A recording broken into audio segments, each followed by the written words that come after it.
What's going on, guys? I got a trip coming up, so I just wanted to do a quick video on what I'm going to bring on my trip. Stay tuned to the end of this video. I'm going to tell you what the trip is and what the name is, because you know I always name my trips. Got a new sleeping bag.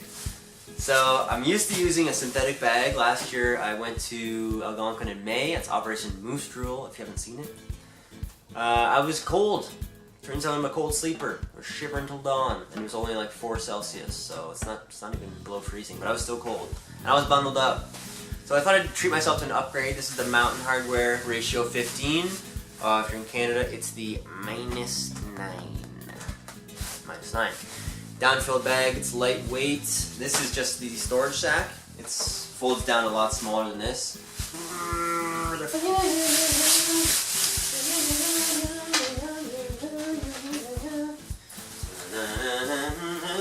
Here's the actual compression sack. You can see it's a lot smaller, and it's got the string. So, I'll use this. I'm actually, I have another compression sack I'm going to use, but just gives you an idea of the size difference. That's it. It's my bag, bro. Ratio.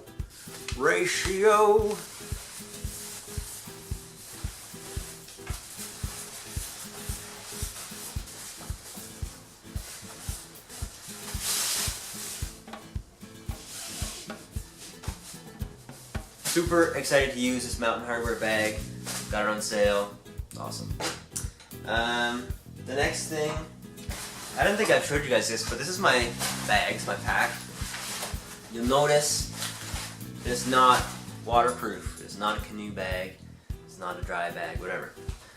It's just a hiking bag, and I strap it in the boat and pray that we don't flip it. But it's a great bag. It's served me well, and I don't feel the need to buy a different bag for a different kind of trip. This is a 55-liter Gregory Zulu. It's green. My favorite color is green. And it's great. So my only advice, this is a great bag, but my only advice would be if you're shopping for a bag, you gotta try them on for sure, because the sizes are all wonky. But don't buy a size that's too big. This is a 55-liter. The good thing about this, I learned very quickly, is that I have to choose the basic gear that I want to bring. I don't have room for any extra stuff, and I feel like if I had a 65-liter bag or a 70-liter bag, I'm going to feel obligated to fill the whole bag with stuff I might not necessarily need. Or I might take on more stuff than my partner I'm going with. So keep that in mind when you're shopping for bags. I think less is more. You don't need a ton. You don't want to have 45 pounds on your back. It should be less than 40 pounds, depending on if you're depending on your size. But keep that in mind when you're shopping for bags. This is a 55-liter, and it's just enough for me. So that's it. So anyway, I'll compress this sleeping bag. I'll usually stuff it in here. Keep all my sleep stuff together. Speaking of dry bags, that is not a dry bag. But this is. This is what we'll take in the canoe. We usually take 1 or 2 of these. This is a 20-liter mech dry bag. And we'll put all the food in here. And maybe wallets and stuff. I don't know. Depends. Maps. I don't know. But basically the food. And the good thing about this for food is that this material is going to lock in the smell. And when you hang it in, when you do the bear hang, and you hang it overnight, it's going to keep it dry in the rain. So instead of just like a regular thing or one of those big bulky barrels, it's going to keep your stuff dry. And it folds up. As you're eating, you can fold it up. It'll get smaller and smaller as the trip goes on. It's good. It's lightweight. Got this handy strap for the portage too. So really looking forward to using this again. It makes it a lot easier when you have the strap on. And depending how long this trip is, we might bring 1 or 2 of these. So the trip I'm talking about is coming up in a couple weeks. At the end of this video, I'm going to let you know exactly what it's called. The big reveal. Why do I like to name my trips? I'll tell you why. So if you like camping, if you go often, and you want to like reminisce or look at photos or whatever, You don't want to be like, hey, remember that one time we went to Algonquin? And if you've been there 20 times, your partner's going to be like, well, what time? So I named my trips. So Operation Moose Drool was very specific to that time. But Operation Basecamp was in the same park, but it's a completely different trip. So I can reference the trips way easier and organize myself. Yeah, I know, it's weird, I'm organized. So, you're on the canoe, you want to go fishing. You want to bring a giant 7.5 foot rod or a 2-piece. What do? I got a 4-piece ugly stick.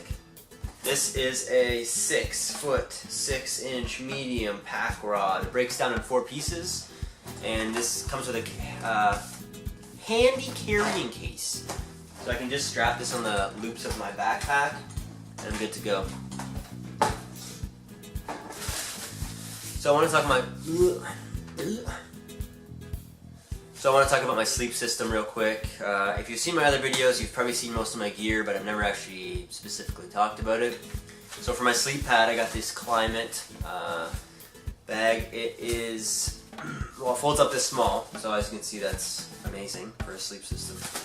It's lightweight. I don't know if it says. Oh, it's 25 ounces, which is pretty good. It's 2.5 inches thick, which is awesome, and it's got a great R value. So this is one of my favorite pieces, and you can inflate it in just 7 breaths. Doesn't come with a pump, you just use your mouth. So, one of my favorite pieces of kit. I'm excited to pair it with my new sleeping bag. So that's it. Just wanted to talk about my upcoming trip, what I'm going to be bringing. I'm so excited to pack my bag. I'll probably pack it very soon, like now. But that's it. So the trip coming up in a couple weeks is Operation Good Gravy. That's right, we're going back to Algonquin. I'm going to explore some ruins, some trails, a bunch of cool stuff, do some fishing. Probably going to be a lot more relaxing than Moose Drool was, but we'll see. You never know what Algonquin's going to throw at you. Usually rain, usually wind. But I'm ready for it. I'm so excited. It's been a long winter. You know what I'm saying? So, yeah. So that's it. Operation Good Gravy. I will have that trip video as soon as I make that trip video. And thanks for watching, and stay tuned.